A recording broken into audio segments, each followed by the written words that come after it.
Bonjour chers amis, soyez les bienvenus sur ma chaîne YouTube. Aujourd'hui nous allons parler de la pluie. Ça fait plusieurs jours qu'ici en Belgique, depuis mardi, il a commencé à pleuvoir abondamment et on va parler des bienfaits de la pluie.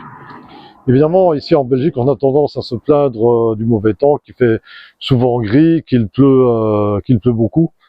Et pourtant, la pluie, ça n'est que des bienfaits. Mais il faut souvent être privé de quelque chose pour qu'on se rende compte de sa véritable valeur.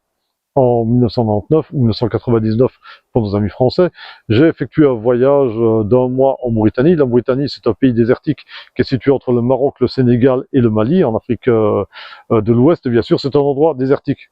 Au bout de quelques semaines, je commençais vraiment à avoir la nostalgie de la pluie, mais surtout d'un sentiment particulier, c'est l'odeur de la terre mouillée, de la forêt. Après la pluie, ça me manquait. Donc voilà, il faut vraiment être privé de quelque chose pour qu'on se rende compte de sa véritable valeur. Alors ici, bien sûr, on va râler sur la pluie, mais il ne faut pas oublier que partout dans le monde, il y a des tas de gens qui pleurent pour avoir de la pluie. Il y a des gens qui prient pour avoir de la pluie, parce que sans pluie, il n'y a pas de vie.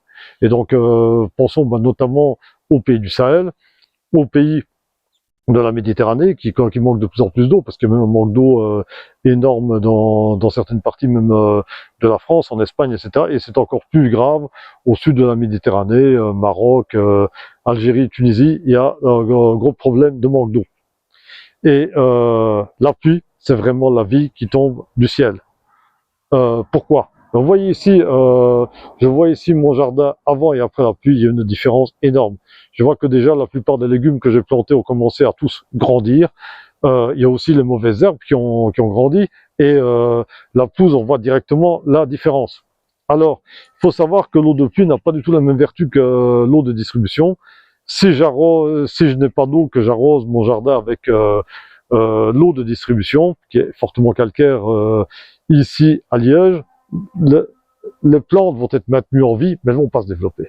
Par contre, dès qu'il pleut, c'est une véritable explosion de vie. Donc c'est vraiment la vie qui tombe du ciel. Et d'ailleurs, franchement, c'est grâce à ça qu'ici en Belgique, on ne meurt pas de faim et on a encore de l'eau en suffisance. Il faut savoir que malheureusement, avec le réchauffement climatique, ce sont malheureusement des ressources qui diminuent. Mais voilà, malheureusement, ce qui se passe, c'est que partout où l'homme connaît de l'abondance, il devient ingrat. L'homme n'est pas vraiment fait pour l'abondance et la facilité. Et d'ailleurs, il y a un exemple dont une amie qui fait des projets humanitaires au sud du Maroc, dans la région d'Agadir, m'a parlé justement de ce phénomène-là il y a quelques années. C'est quelque chose qui m'a marqué et j'aimerais beaucoup le partager avec vous. C'est que dans les populations berbères du sud du Maroc, dans les montagnes autour d'Agadir, évidemment, il n'y a pas beaucoup d'eau, c'est très sec, il y a quelques puits, et les gens, ils devaient se déplacer pour aller chercher de l'eau très loin dans les puits, éventuellement avec leurs mules, etc., pour porter des bidons. Mais heureusement pour eux, il y a des tas d'associations humanitaires qui leur ont construit des châteaux d'eau avec des pompes, des robinets, etc. Et qu'est-ce qu'elle m'a raconté? Maintenant, les gens qui étaient désespérés pour avoir de l'eau, maintenant, ces personnes laissent couler le robinet du château d'eau, etc., commencent à gaspiller.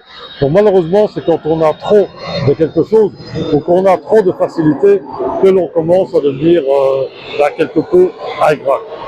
Donc voilà, et ça, en parenthèse, je pense que je devrais même faire toute une série de vidéos à ce sujet-là, parce que l'abondance et la facilité dans laquelle nous vivons ici pour le moment, c'est quelque chose qui est vraiment unique dans toute l'histoire de l'humanité. Malheureusement, ça fait que nous avons perdu tout à fait conscience de la réalité de notre lien avec la nature et surtout des bienfaits que la nature nous donne, que nous avons complètement perdu de vue. Mais on va pas la faire plus longue, donc nous allons en rester là pour cette vidéo. Donc n'hésitez pas à mettre vos réactions en commentaire, hein, ce sera un plaisir pour moi de pouvoir en discuter avec vous. N'oubliez pas de mettre un j'aime sur cette vidéo, de la partager et n'oubliez pas surtout de vous abonner à ma chaîne pour d'autres vidéos de nature et d'autres réflexions sur le développement humain. Oui, il y a une rose juste au-dessus de ma tête, je viens seulement de la remarquer, vous voyez, c'est mon rosier, c'est particulièrement bien développé. Voilà, je vous souhaite une bonne après-midi et à très bientôt, au revoir.